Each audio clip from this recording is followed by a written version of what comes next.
हरियाणा कांग्रेस के वरिष्ठ नेता और प्रवक्ता आलोक शर्मा ने कहा है कि कांग्रेस आज रात तक अपने उम्मीदवारों की पहली सूची जारी कर देगी। हरियाणा विधानसभा चुनाव को लेकर आम आदमी पार्टी के साथ कांग्रेस का गठबंधन होगा या नहीं, या कितनी सीटों पर होगा, इसका फैसला भी शाम तक हो जाएगा। आलोक शर्मा का कहना है कि बजरंग पूनिया और विनेश फोगाट की कांग्रेस में शामिल हो जाने से अब कांग्रेस और मजबूत होगी। ये दोनों पहलवान बिना किसी शर्त के कांग्रेस में शामिल हो रहे हैं। आलोक शर्मा ने दावा किया कि बीजेपी अपनी पहली सूची में भी उम्मीदवारों के नामों में फेरबदल करेगी, क्योंकि बीजेपी में बगावत जोरों पर है। अब चुनाव की बेला है और चुनाव शुरू हो ही गया है। टिकटों से लेकर और तमाम चीज़ें, आपके भी बहुत प्रश्न होंगे। उन्हीं सब चीज़ों को लेकर मैंने आज सोचा कि आपके साथ एक बार रूबरू हो जाऊं। आप लोगों की जितनी जिज्ञासाएं होंगी, कहीं से लेकर कहीं तक जितने भी प्रश्न होंगे, हम प्रश्नों को भी लेंगे। एक विषय में केवल लेना चाहूँगा कि अब हम चुनाव में जा रहे हैं और डबल इंजन की सरकार और तमाम हमने इतने भाषण मोदी जी के 2013 से लेकर अभी तक सुने।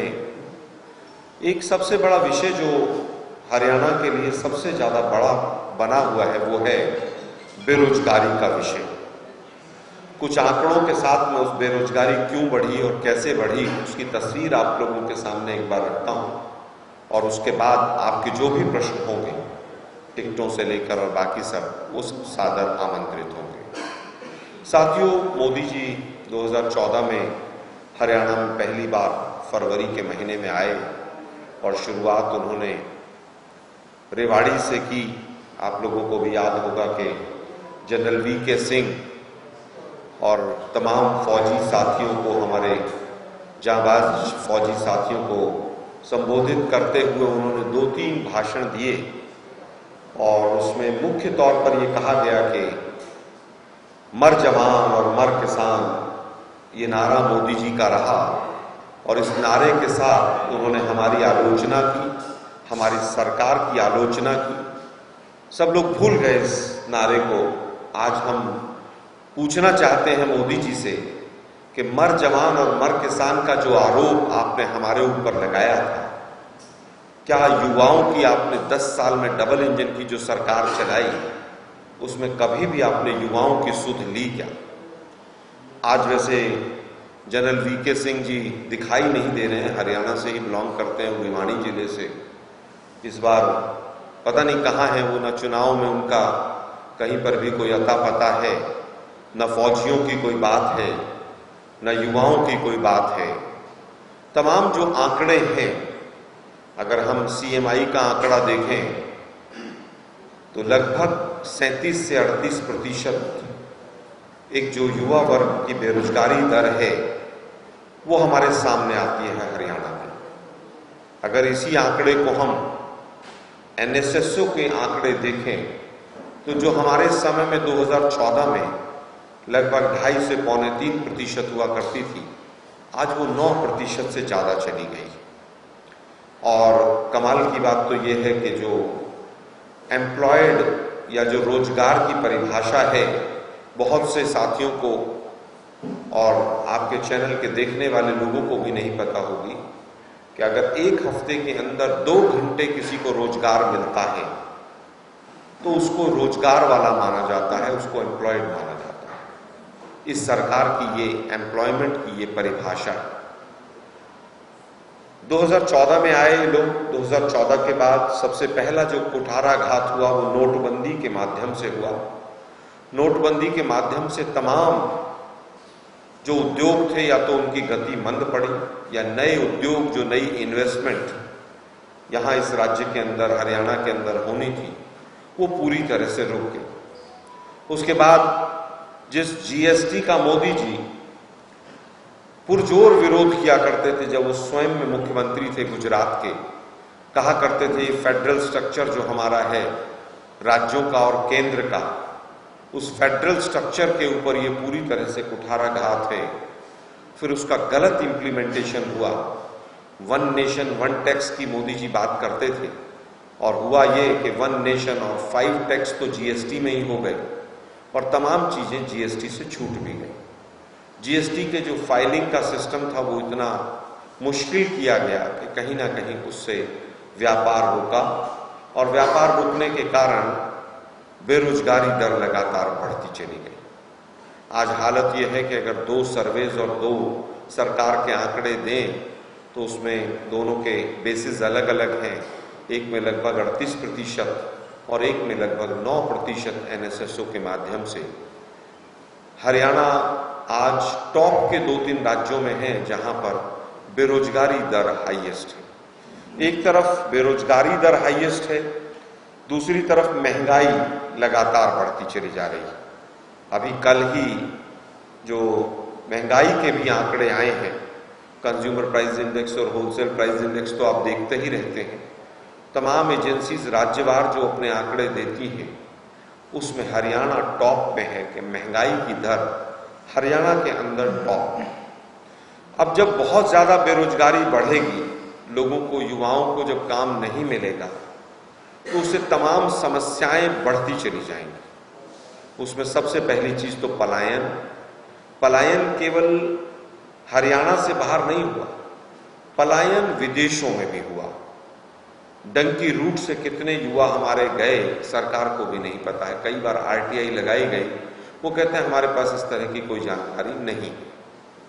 इजराइल में, फिलिस्तीन की वॉर में, रशिया यूक्रेन की वॉर में मीडिया के साथियों ने कुछ मामले तो निकाले, लेकिन सरकार के पास इस तरह के कोई आंकड़े नहीं है। आज हालत यह है कि अगर 2020 की बात करें तो 20 से ज्यादा पेपर आउट हुए। 2021 में एक कानून लेकर आए विधानसभा में, आज तक उस कानून के तहत ना तो एक व्यक्ति को सजा हुई है, ना कोई प्रॉपर चार्जशीट फाइल हुई है। लगातार पेपर लीक होते रहे और ये लोग अपना केवल और केवल किस तरह से सरकार के माध्यम से लूट की जाए, किस तरह से 9.5 वर्षों के बाद लगभग एक ऐसी निकम्मी सरकार के मुख्यमंत्री रहे खट्टर साहब, जिस सरकार का कोई आउटपुट नहीं रहा, और खट्टर साहब को भी जिस तरह से बदला गया और एक खड़ाओं के रूप में आज सैनी जी जो बैठे हुए हैं। हरियाणा का अर्थव्यवस्था के मामले में कई गुना कर्जा बढ़ाने के बाद आज भी ये लोग जनता में निर्लज्जता के साथ वोट मांगते हुए देखे जा रहे हैं। आज हालत ये है कि हरियाणा के जितने इंजीनियरिंग कॉलेजेस हैं, एक डाटा हम देख रहे थे, उसके अंदर केवल 9% के करीब बच्चों का कैंपस इंटरव्यू हुआ।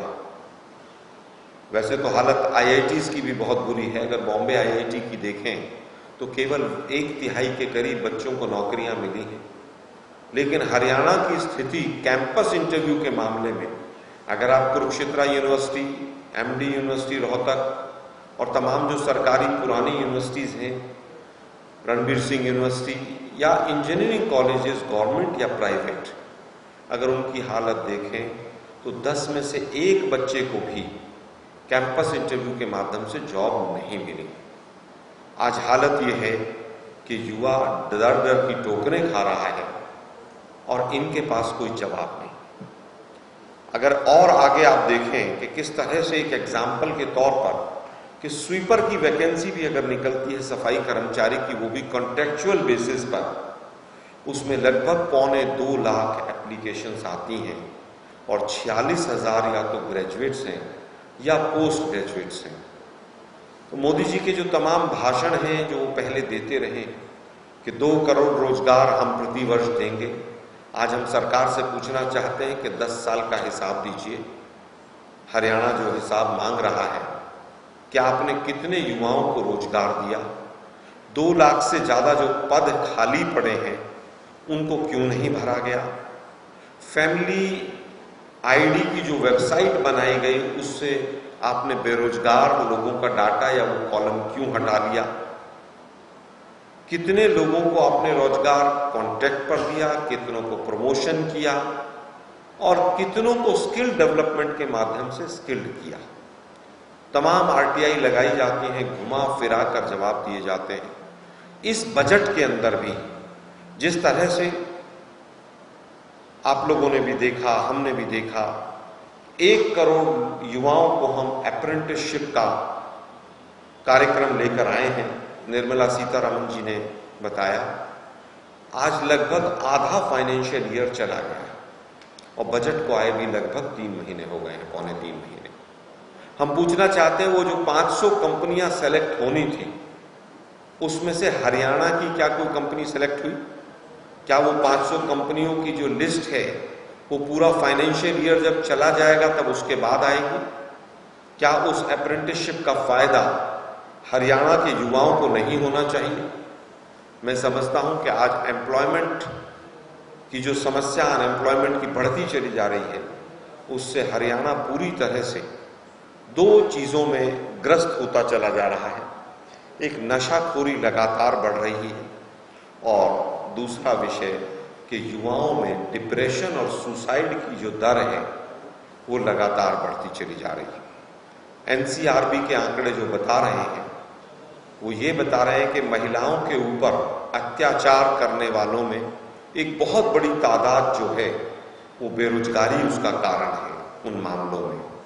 और अभी जो एक फरीदाबाद का मामला आया, जो फर्जी गुंडा टाइप जो गोरक्षक लोग जिन्होंने आर्यन मिश्रा के छाती में गोली मारी, ये तमाम लोग जो हैं उनका मूल कारण इन अपराधों का कहीं ना कहीं अनएम्प्लॉयमेंट से जुड़ता है।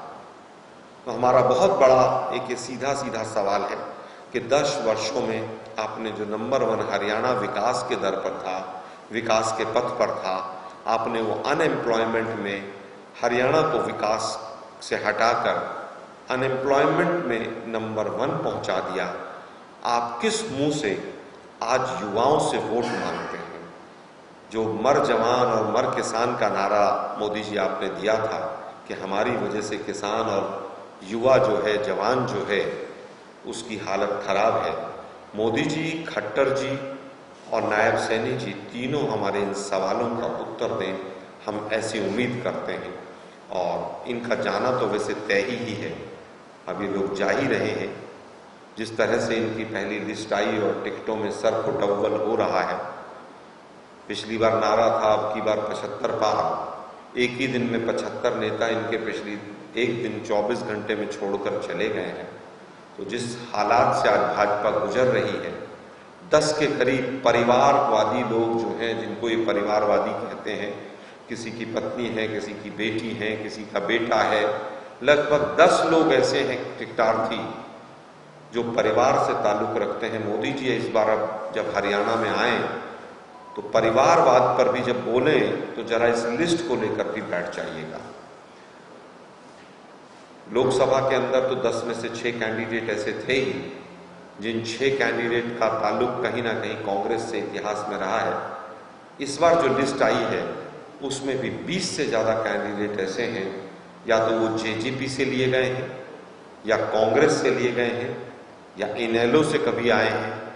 तो जो पार्टी ये कहती है कि हम विश्व के सबसे बड़े राजनीतिक संगठन को चलाते हैं और हम पार्टी विद ए डिफरेंस हैं, जिस तरह के हालात आज डबल इंजन की सरकार के हो गए हैं कि तमाम लोग छोड़कर भाग रहे हैं, दूसरी पार्टियों से लाकर आप लोगों को रातों रात ज्वाइन कराते हैं।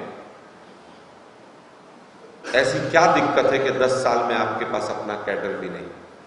साथ के साथ हम पूछना चाहते हैं कि बहुत बड़े बड़े नारे, शायद मुझे याद हो तो बेटी बचाओ और बेटी पढ़ाओ, इसी प्रदेश से पानीपत से शायद ये आंदोलन कभी 2015 में इन लोगों ने ये शुरू किया था, जो एक बाद में जुमला साबित हुआ। आज हम पूछना चाहते हैं कि वो जेलर साहब जिन्होंने 6-6, 7-7 बार एक सजा याफ्ता को पैरोल दी, क्या आपको वही कैंडिडेट मिला था? क्या आपको बेटी बचाओ और बेटी पढ़ाओ के नारे में जो आपने नारा दिया, क्या वो वास्तव में जुमला और खोखला नारा ही था? इस बात का भी उत्तर भारतीय जनता पार्टी आज देगी। बहुत बहुत धन्यवाद। अब आपके तमाम प्रश्न जो हैं वो सादर आमंत्रित हैं। चर्चाएं पूरा दिन रही, परसों माननीय राहुल गांधी जी से दोनों मिले भी थे, और जिस तरह से हरियाणा की बेटी और जो भी हुआ ओलंपिक्स के अंदर वो पूरे देश ने देखा, उसको तमाम खिलाड़ियों ने साजिश का रूप भी दिया। मुझे लगता है कि ऐसे खिलाड़ियों को आगे आना चाहिए।